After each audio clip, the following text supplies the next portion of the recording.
everyone. Welcome to Yelling from the Couch. Thank you, Skylar. That is little Katie for all the people who have watched the show before and seen Katie on here. That's Katie's little mini-me right there. Thank you for starting us off there, Skylar. I'm Brent Humphreys, joined once again by Jordan Chatterton. And, man, what a crappy week of football we just had. What do you think, Gordon? Pardon my language, but that was super sucky.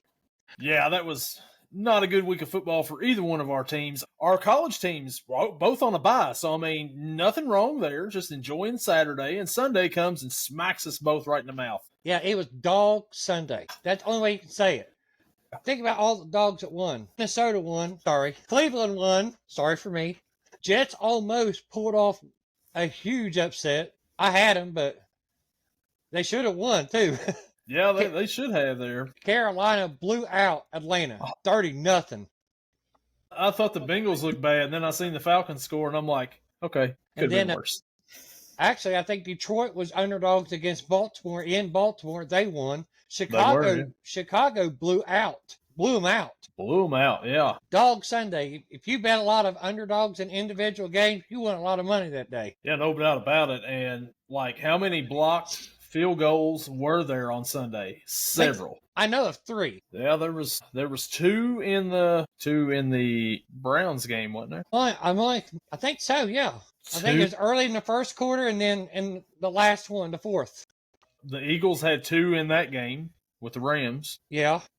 They blocked one, then they blocked the second one where Jordan Davis, all 300 and however many pounds of him, comes rumbling, bumbling, stumbling down the field for a touchdown. Now tell me, how does a 330-pound man outrun everybody? He runs like a 4.78. I mean, he's fast for, that's why was highly touted coming out of Georgia. Okay, come from Georgia. Okay, I got it.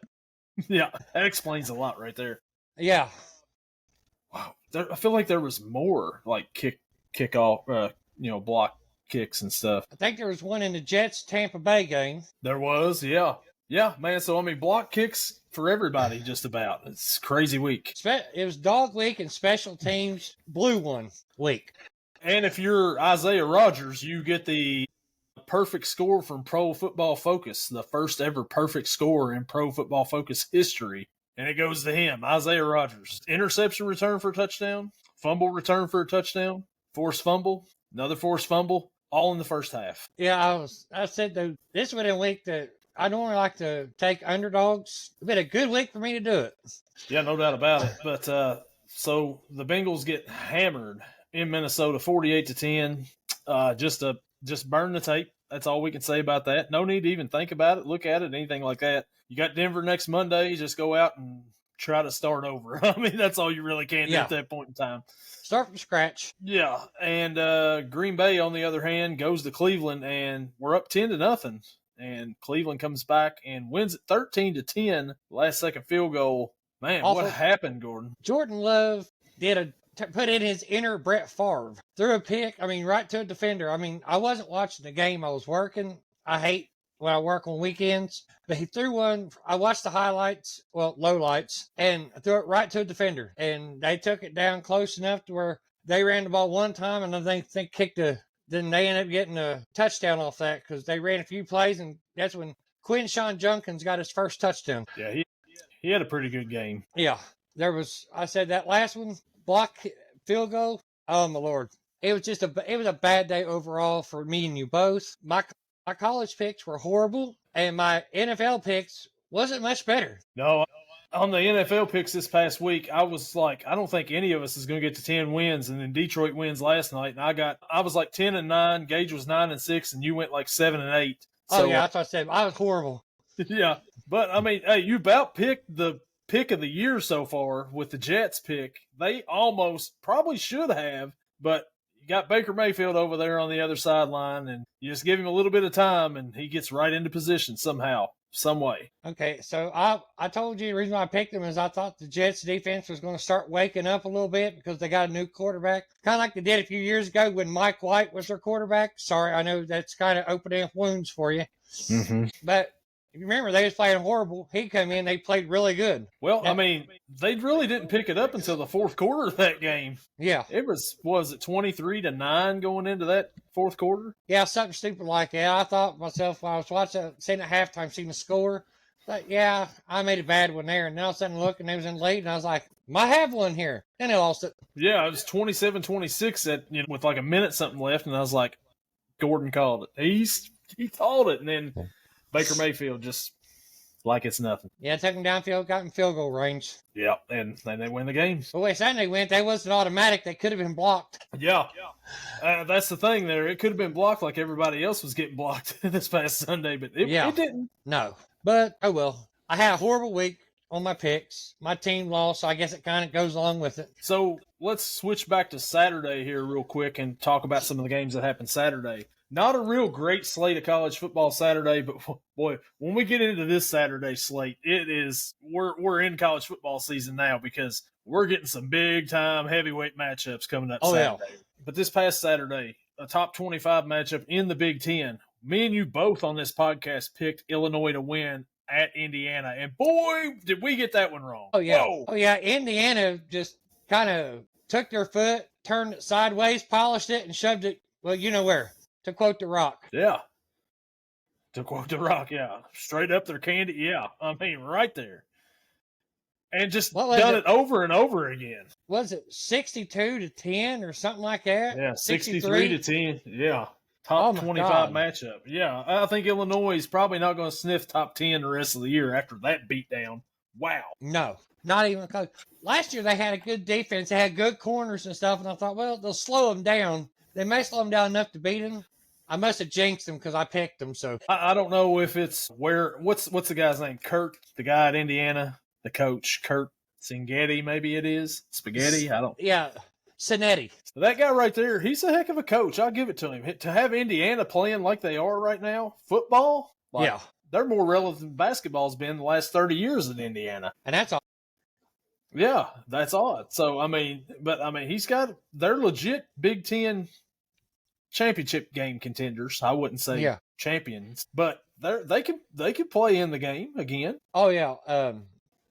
I think they can make it into the CFP. They might be in a 10 or 11 seed, but I can see them getting in there, maybe a little higher. So another piece of news that came out today, Oklahoma State fired Mike Gundy as head coach. Oh, yeah, I wrote that down. I kind of saw it coming, but I didn't think he'd be the first. Well, he technically wasn't the first. Foster from UCLA and then Virginia Tech fired their coach last week too, and then Gundy. Okay.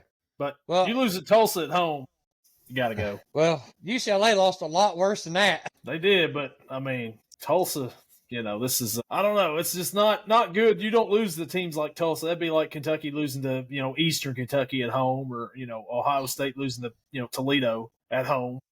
Yeah. It just don't happen. You don't keep a job like that after that. And they've been falling off for quite a bit beforehand, so not real surprised right now. I figured he got canned last year after the year they had 3-9.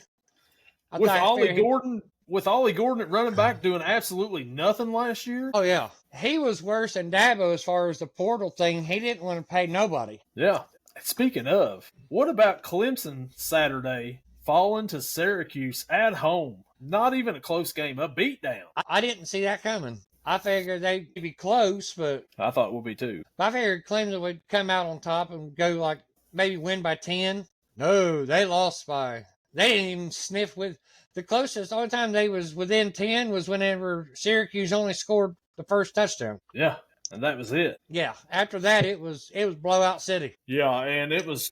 Dabo right now at 1-3. He's kind of feeling a little bit of the heat down there in Clemson, I believe. Yeah, he shouldn't be able to sit down in a chair. His seat should be so hot, no matter where he sits. Yeah, it should be. And who would have thought, these two guys have been at these schools for as long as they have, and they have just completely not went with NIL, want to do things their own way. You got to adapt with the times, and it ain't working for them right now, and you see what happened to Gundy. Dabo may not be too far behind. No, I was actually keeping a look because I figured he was next today, but no.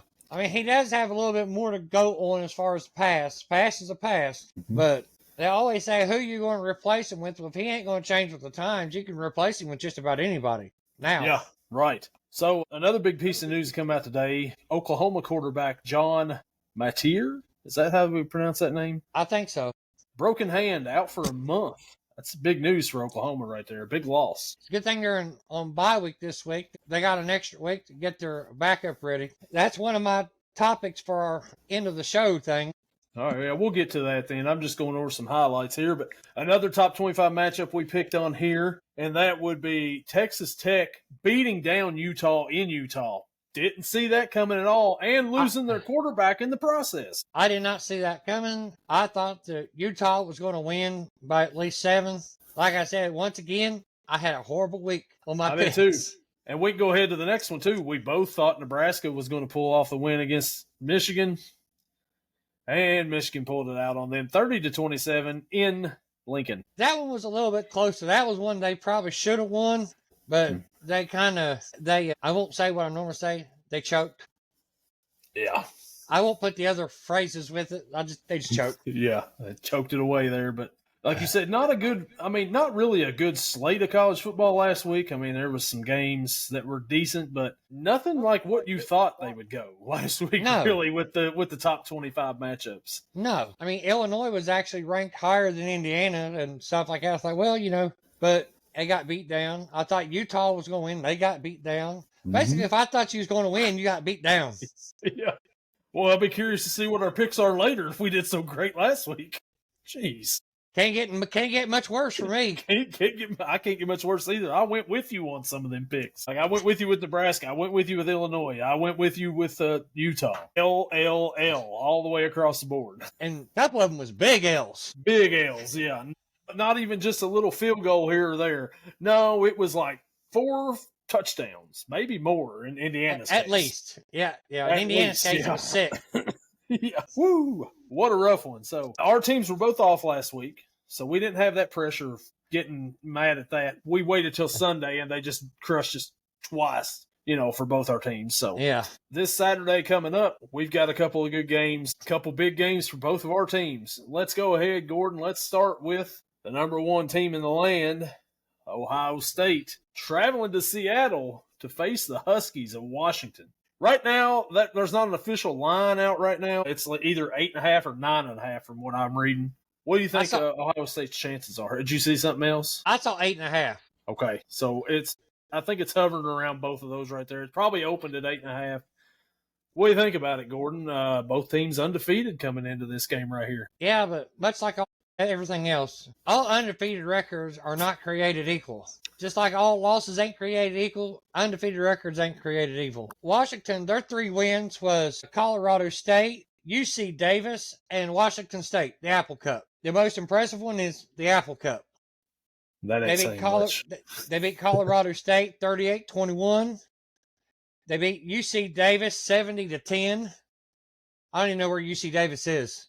I'll have to look that up later. Somewhere in California, I assume. Okay. And, of course, Washington State 59-24. They do have an offense. Their quarterback has not thrown an interception yet this year. I think that's going to change Saturday. Of course, my quarterback has thrown 3. He threw 2 the last game he played. One of them straight to a defender, a D lineman.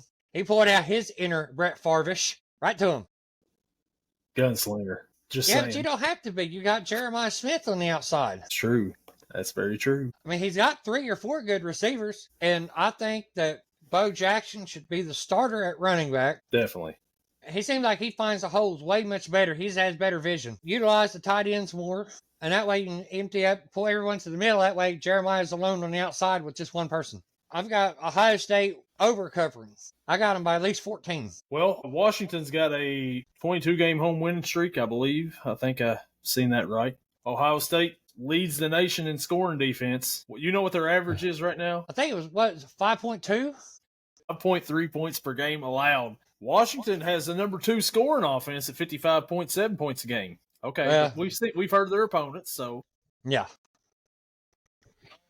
So, Ohio State traveling out west. Always tough when you go out west. Try to adjust your body and everything. Just saying. We'll see how he is. See how he handles the pressure on the road for, is he a sophomore, you said? Yeah, he's sophomore? Or true sophomore? No. I think he's technically a sophomore. I think they say he's a redshirt freshman. He started with Alabama, but he left when Saban did that year.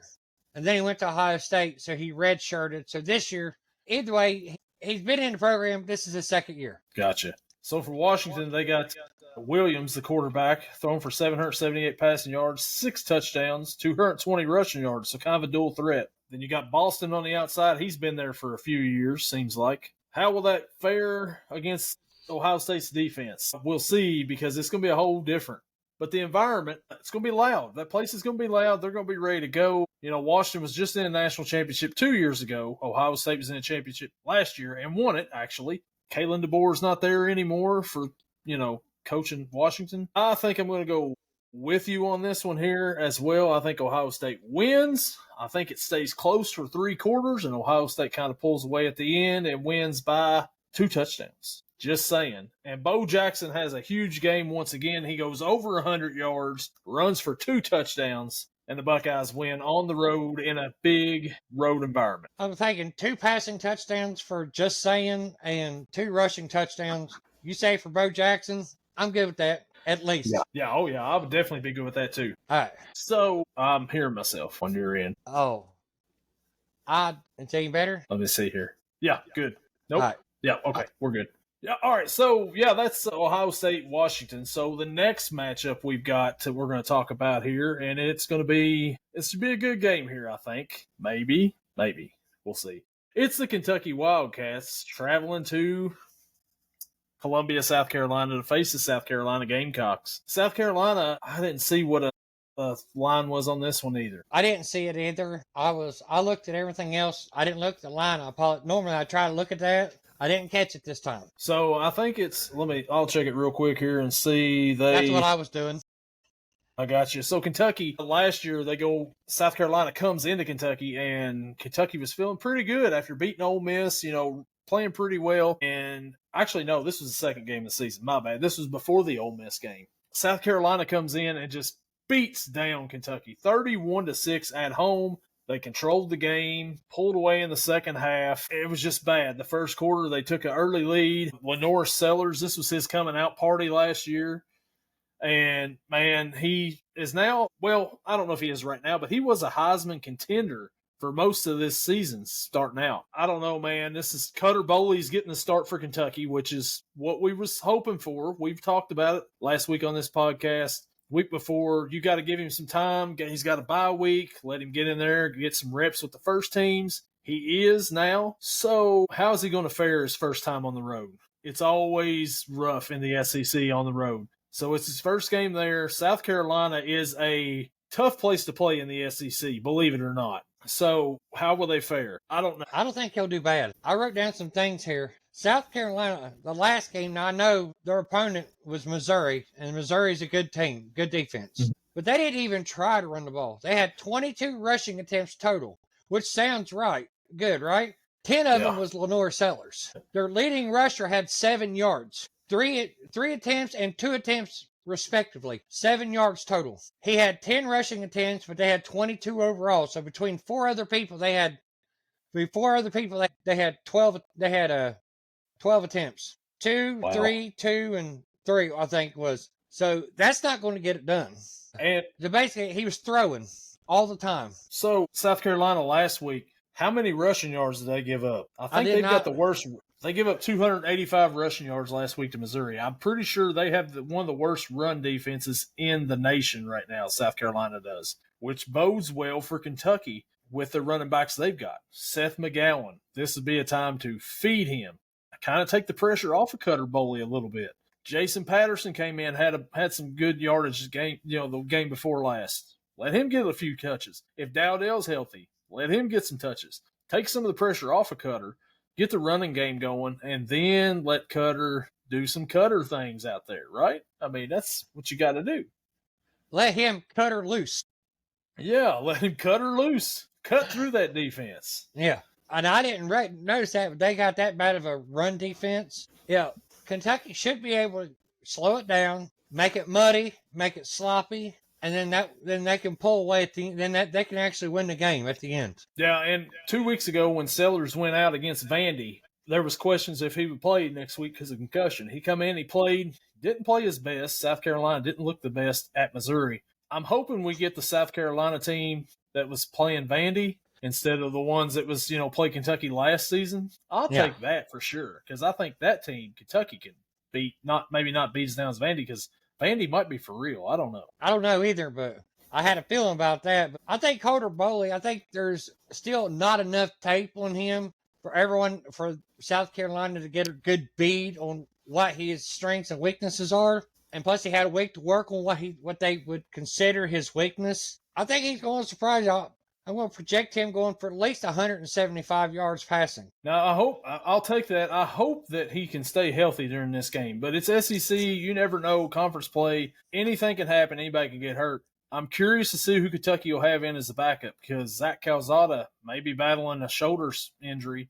The last game when it was mop-up time, they didn't bring Calzada in. They brought in Bo Allen, 6-year Kentucky quarterback. So I'd be curious, if anything happens, who would be their backup at this point in time? That's probably who their backup's going to be because he's on that level of the depth chart for a reason. So yeah, so it's, and I hope it's, I don't want to sound bad here, but I hope it's because Calzada's hurt and not because Calzada has quit on the team so far. Like I said, I'm not trying to say anything bad here or anything, but I hope that's the case.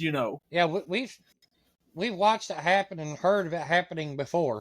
Yeah. So, I mean, it could be the case, but hopefully it's just that he's battling something for real and he hasn't given up on this team. But Kentucky going into South Carolina, 6.5-point dogs. Who you like in this game, Gordon? I'm going to take Kentucky with the points. I think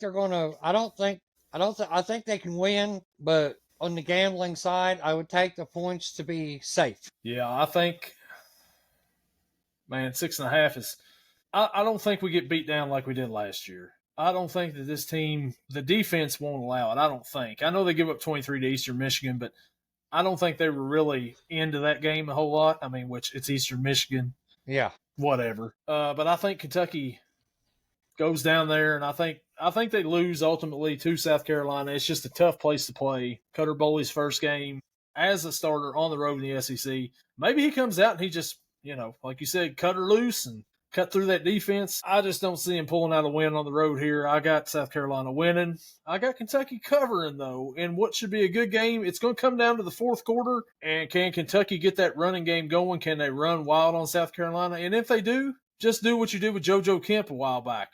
They had him in the Wildcat, and he ran all the way down the field on South Carolina the first time that they beat Spurrier. Do it again. Ride your backs. Let them go. Let them go. Ride them. I think Cutter Boley's they're going to have to let him take some chances, throw the ball downfield, because whether he completes it or not, that if you do enough, they've got to respect it. So that may keep the safeties out of the box, would just allow them to run. Yeah, because if not, they're just going to sell out for the run, and that's not going to be good for Kentucky right there. I mean, no. You're going to have to complete some passes at some point in time in this game. Yeah, but you tip some deep shots, whether you make them or miss them. If they're close, they're going to be like, well, we got to stay back here because they're going to throw it.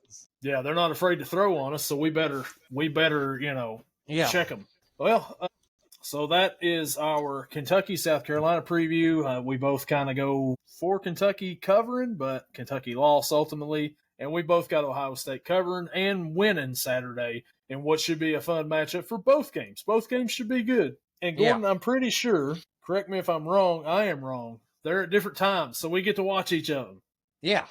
Finally. Now, Mike comes on at 3:30, so it's 12:30 kickoff in Seattle. Yep. So it's not going to be much of a time difference for them on start times. No, Kentucky plays at 7:45.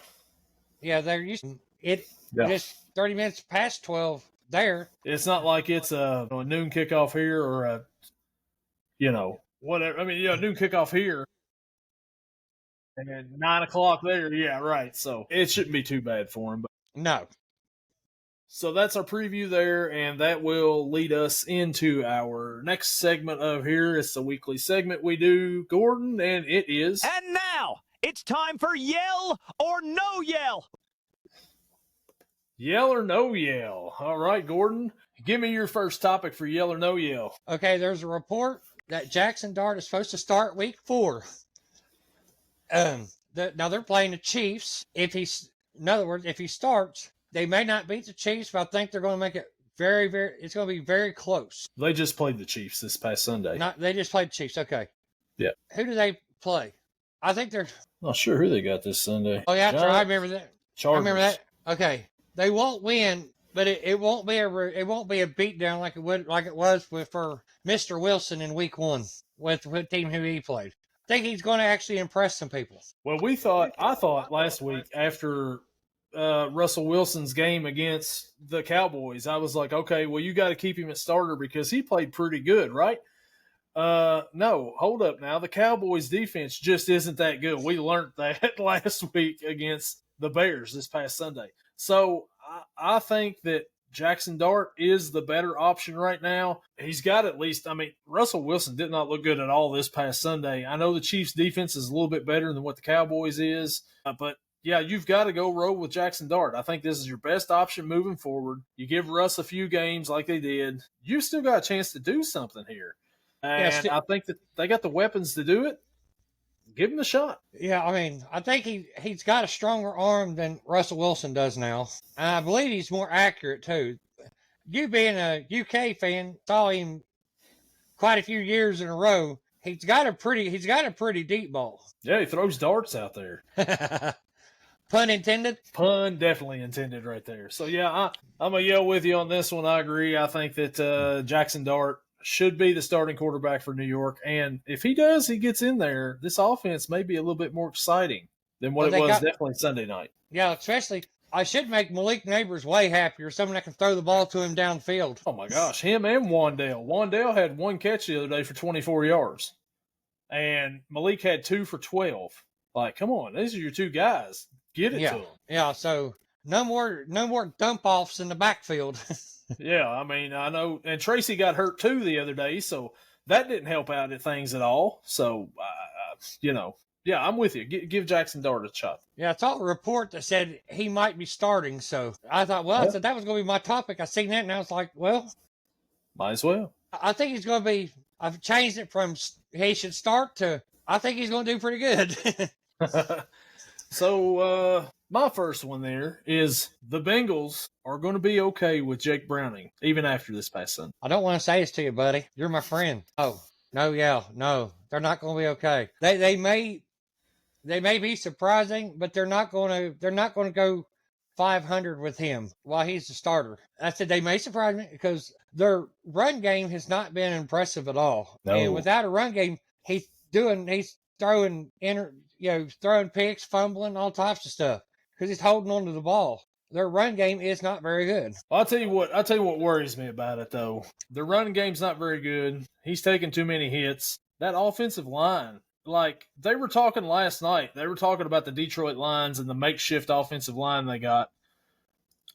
The Detroit Lions offensive line looked pretty good last night for a makeshift offensive line, right? Yeah. The Bengals have a line that's not really makeshift. I mean, Dalton Reisner had to come in the week 1 and take over, but for the rest of it, they've had these guys since camp. Not really a makeshift line. They should be better than what they are out there, and they're just not right now at all, and it's showing in the way this offense is playing under Jake Browning, under Joe Burrow. Burrow hadn't been really impressive either this season before he got hurt. So, man, this offensive line's got to step it up, or it's going to be just a complete disaster week after week. Yeah, that was the main reason I was sitting there. I was looking at me and you was texting back and forth a little bit on Sunday, and every time I looked, turn around, I seen pressure, sack, fumble, and I was like, this ain't good.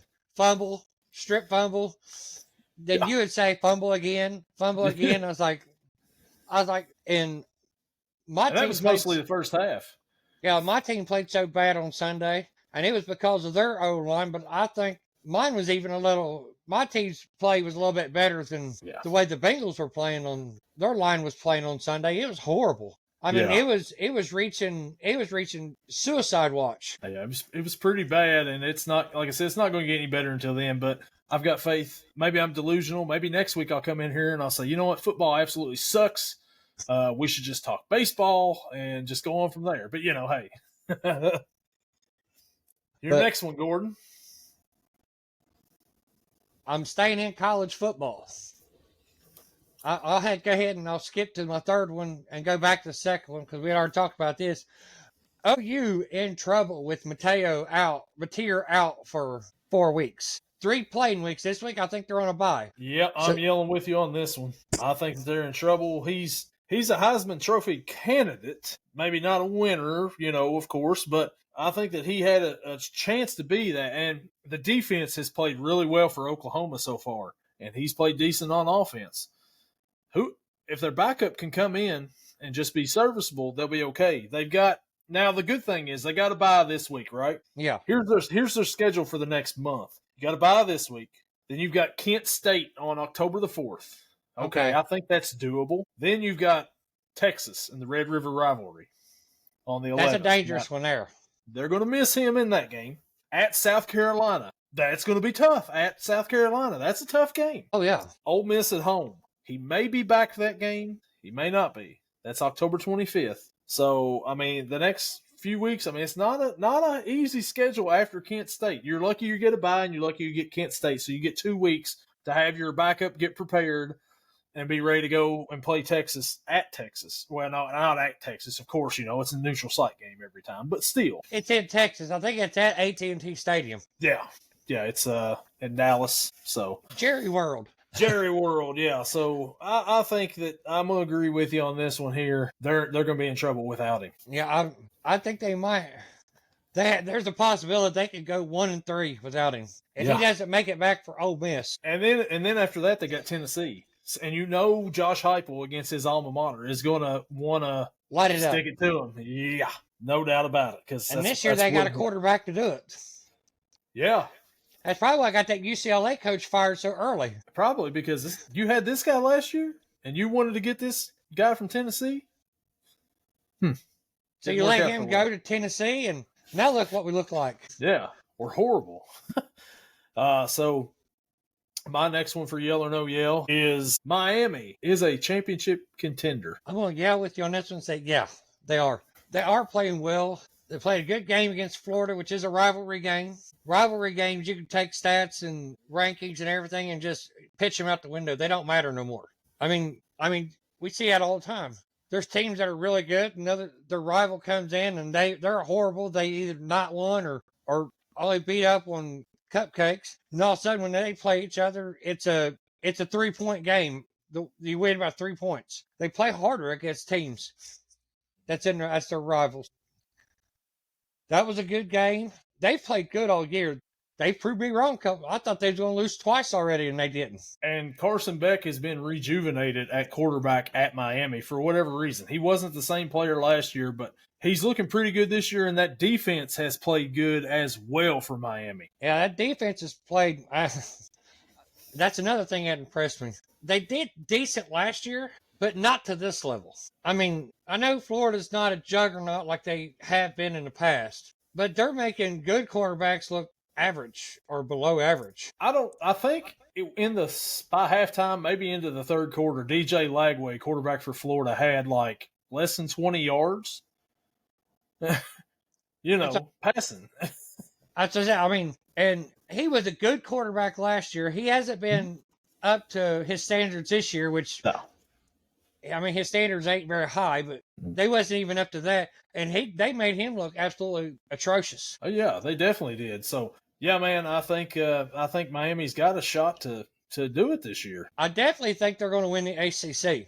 Oh yeah, well, so there's going to be a game we're going to go over in a little bit that is big this Saturday with Miami, and we'll talk about it then. But yeah, they got a shot at winning it for sure. Gordon, your next and final one for this week on that Yell or No Yell. Jeremiah Smith will be a Heisman finalist at the end of the year. I'm going to yell with you on this one. I think that he's going to get an invite. I don't think he'll win it because they just don't. They don't give him out. Yeah, it's a quarterback. Yeah, it's a quarterback trophy right now. So I think I'm going to agree with you. I think he gets the invite. He may finish as high as second in this one, but I think Jeremiah Smith definitely deserves to be there as well. So I could see him going to New York and being in the ceremony. Yeah. Now, of course, last week it shocked me. Last week they played. There's a guy from Ohio Bobcats that actually stopped him from making a couple catches without drawing a penalty. Wasn't penalized at all. Okay, so I hope the next few games, I hope the rest of the season, no other team has got a cornerback that's able to do that, so I'll be okay. Other than that, the only way people's been able to cover him is to grab his arm and pull him down when he's jumping up. Well, my last yell or no yell for the week. I was going to go NFL on this one, but I think I may stay in college on this. No, let's go to NFL. The San Francisco 49ers.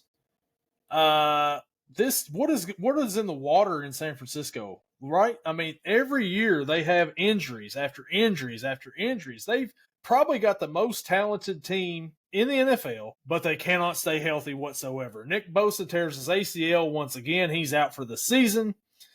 You got Turf Toe Purdy over here, which I can't make fun of Turf Toe Purdy because I got Turf Toe Burrow over here. You got Brandon Ayuk, who was out. He's coming back. George Kittle, he's hurt. He's out for, a little while. Man, this team right here, I mean, if they stayed healthy, they're like NFC Championship at least every single year, but they just can't stay healthy. I don't think it's the water. I think it's the field. It could be. I mean, every year you start breaking down the denominators. The only one that stays fluent is their home field. Yeah. I'm not saying it is because I don't know. Never played on it. I never played, period. So, the funny thing is like their linebacker last year, Dre Greenlaw, went to Denver, and he is yet to play yet because he's been hurt all year. And I'm like, I guess they just carry it around the league with them wherever they go. McCaffrey's hurt half the time as well. I mean, how did I forget McCaffrey? Oh, he was out all last season except for 2 games. Yeah, that's what I'm saying. And I'm surprised he's played so far as much as he's played in 3 games. I'm surprised he ain't been out yet. I hope he stays in. He's my fantasy running back. Yeah, hopefully he does. But, I mean, it wouldn't surprise me with the way that it's going out there in San Francisco with all the injuries. But, man, like I said, do you agree, yell or no yell on this, that they would probably be NFC Championship contenders year in and year out with that roster they've got? Oh, no, that's a definite yell. As bad as it, I wouldn't want to see him every year because I'd like for my team to be every year, but they're not going to. Not as long as yeah, I'm going to agree with you. San Francisco has one of the most talented rosters, and they've got a good play calling head coach too. So, and McCorkle hasn't looked bad at quarterback the last 2 weeks either. So no, which means when he got drafted, I said he was probably the best quarterback to come out of the draft. Yeah, I remember you saying that. Yeah, but he went to New England first, so yeah, Mac Daddy Young. Yeah, old Mac Daddy McCorkle. Yeah, Jones. But that'll do yell or no yell this week. So Gordon, let's go ahead now and let's get into some matchups this Saturday. And boy, do we have a good slate coming up for us here. We'll start out first with, boy, I'm on the wrong week here. Sorry about that. Let's go ahead and let's start out. That's why, I was talking Miami, Florida State. That's next week's game. I'm looking ahead already. Not yet. Let's not get ahead of ourselves. We're in week 5 of college football. Let's not jump ahead any further. This is already flying by. We don't want it to fly by any quicker. So let's go on week 5, top 25 matchups. And I want to start out with number 24 TCU going to face the Arizona State Sun Devils. Arizona State's a 2.5-point favorite. Last week, they had an entertaining game against Baylor. They beat Baylor by 3. TCU, that offense is high flying. That game against SMU was an entertaining game. TCU wins it.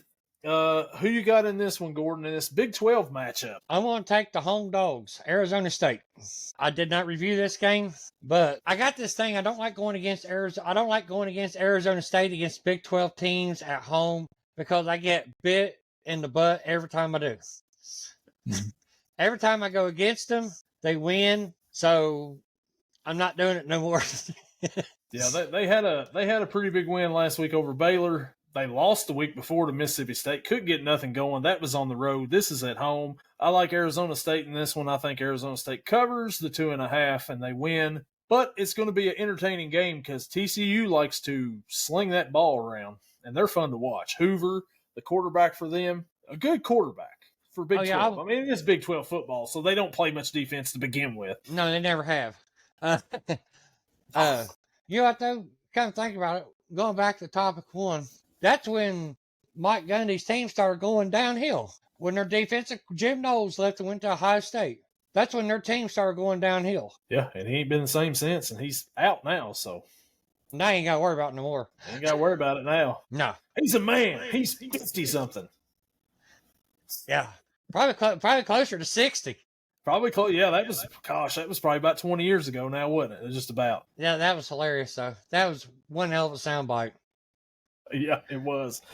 So our next top 25 matchup, number 21 USC goes to Champaign to face the reeling 23 Fighting Illini of Illinois. USC is a 6.5-point favorite on the road. Gordon, does Illinois bounce back this week against USC? No.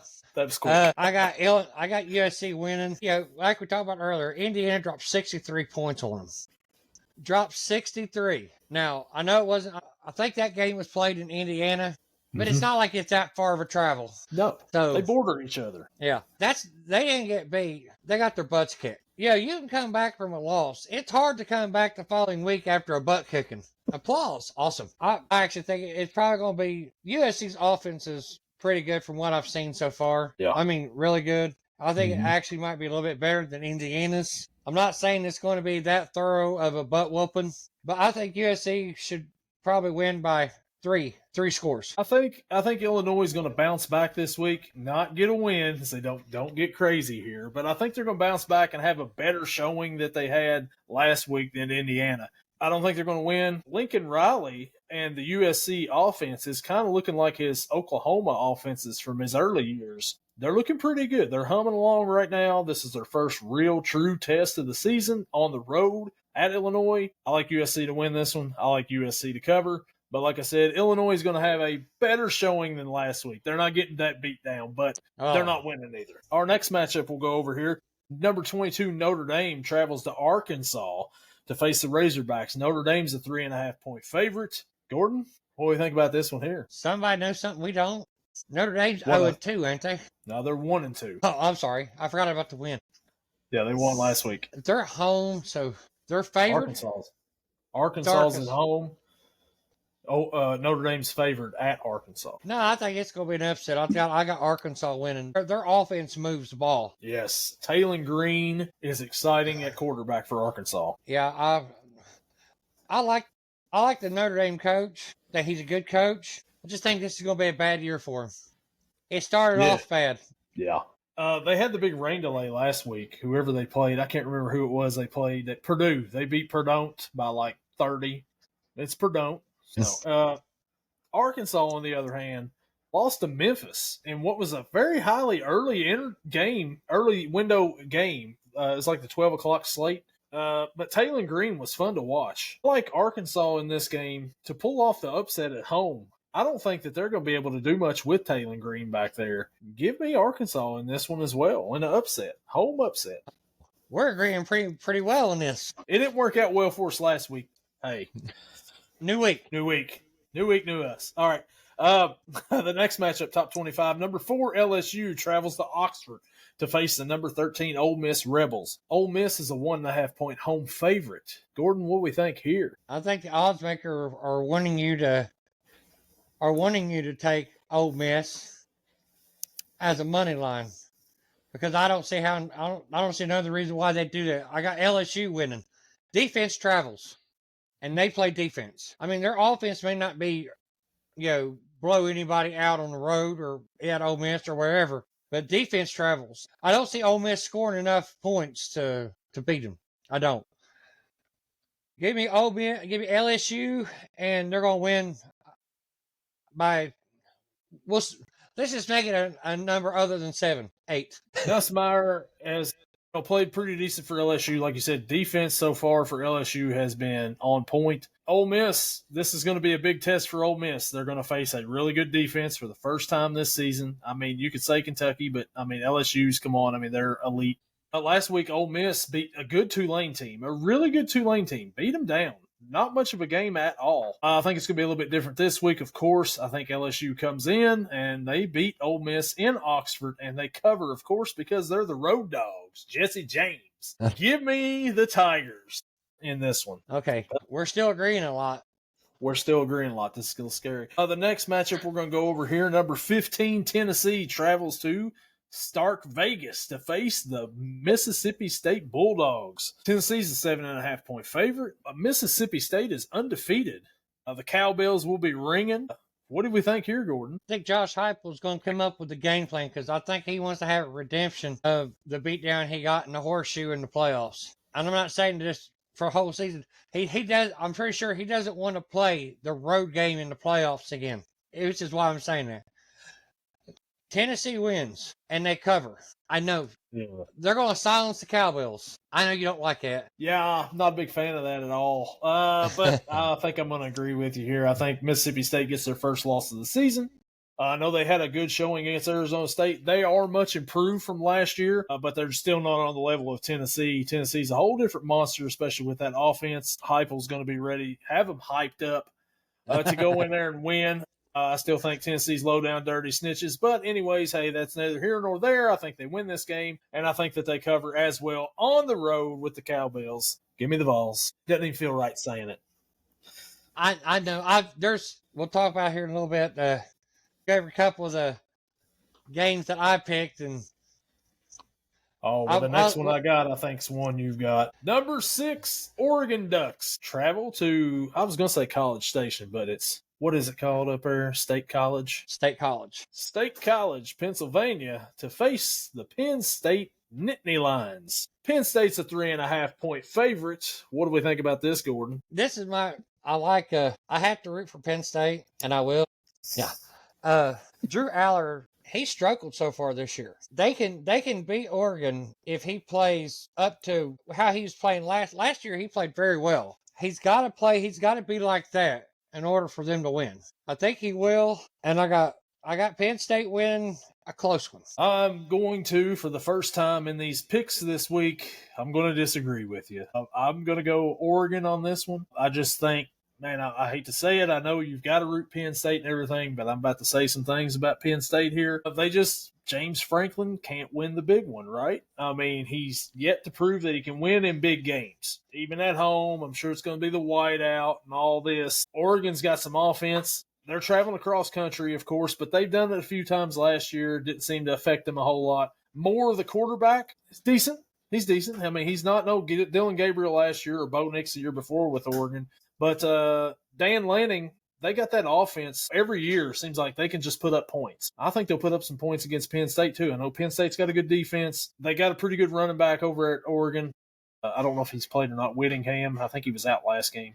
But I think Oregon comes in. I think they win. I think they cover the spread, of course, because they're the road dogs once again. So we're disagreeing for the first time. But give me Oregon in this Big Ten big matchup. It's actually the highest ranked game of the week. Yeah. It is. It's a 5 and 6 going against each other. 2 undefeated teams. The next matchup does not feature 2 undefeated teams, but it does feature 2 ranked opponents. Number 17, Alabama Crimson Tide, travels to Athens to face the number 5 Georgia Bulldogs. Georgia's a 3.5-point home favorite.